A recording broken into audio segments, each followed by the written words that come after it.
Issues بہت serious ہیں.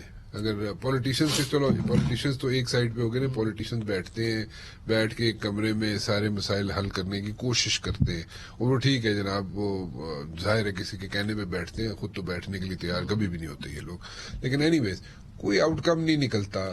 پھر اوپر سے یہ سچویشن کریٹ ہو جاتی ہے, سڑکوں پہ ایجیٹیشن ٹائپ ماحول بن جاتا ہے, اور پھر آگے اتنی زیادہ پولرائزیشن ہو چکی ہے.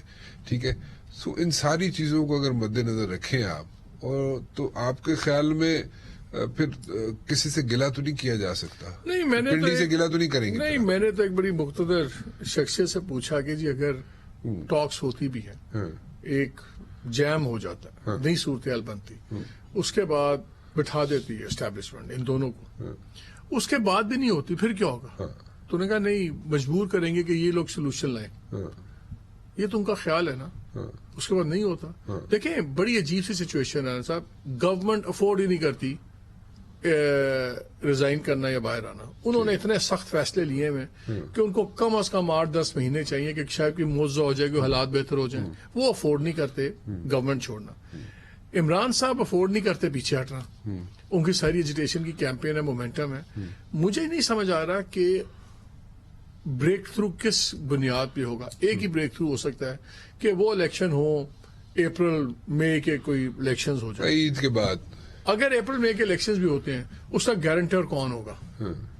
اگر تو اسٹیبلشمنٹ گارنٹر ہے, لیٹ سے اسٹیبلشمنٹ کا فوج ہی کہہ دیتے ہیں نا, فوج ہی گارنٹی کرے گی, تو پھر کیا وہ گارنٹر رہے گا کہ یا وہ گارنٹی اگلے پہ چلی جائے گی؟ بیکاز ہر آرمی چیف کا اپنا ہے. ہو سکتا ہے یہ آرمی چیف تیار ہو گارنٹر بننے کے کہ ٹھیک ہے, کیا اگلا آرمی چیف بھی اس گارنٹی کو آگے لے کے جائے گا؟ کیا بائنڈنگ ہوگی؟ بٹ میرے خیال میں یہ جو موجودہ آرمی چیف ہیں یہ تو نہیں کہیں گے کہ جی الیکشن جلدی کراؤ, یہ تو نہیں کہیں گے. وائی وڈ ہی سے دیٹ؟ ہمیں تو یہ اطلاع ہے کہ جی اب انہوں نے یہ فیصلہ سو فار فوج نے کیا ہوا ہے کہ جی ہم نے نہ ان کو کہنا ہے کہ آپ ریزائن کریں, نہ ہم ان کو کہنا ہے کہ آپ نہ کریں اپنا لانگ مارچ. ہم تو دونوں کو یہ کہیں گے بھیا آپ بات کر لیں. اور اس کا ہم نے ایک چیز دیکھی ہے, ڈائلاگ شروع ہوا ہے آپس میں, لیکن اب یہ دیکھیں ڈائلاگ پہنچا کہاں ہے؟ کہیں بھی نہیں. Know where. جب خان صاحب سے پوچھا گیا کہ آپ کی بات چیت چل رہی ہے, آپ کی ملاقات, انہوں نے کہا چل رہا ہے, چل بھی رہا ہے, نہیں بھی ہو رہا, اور کلیئرٹی نہیں ہے. یہ کلیئرٹی ہے کہ میاں صاحب کا ہے. سو پھر شیخ رشید صاحب نے, آپ نے بیان کا دیکھا ہوگا, انہوں نے کہہ دیا, انہوں نے کہا جی میرا تو زندگی کا تجربہ ہے, یہ بیک ڈور کی بات چیتیں کامیاب نہیں ہوتی. تو پھر اگر کامیاب نہیں ہوتی تو پھر ان کے سولوشن کو اتنے ڈیموکریٹک بھی نہیں ہوتے.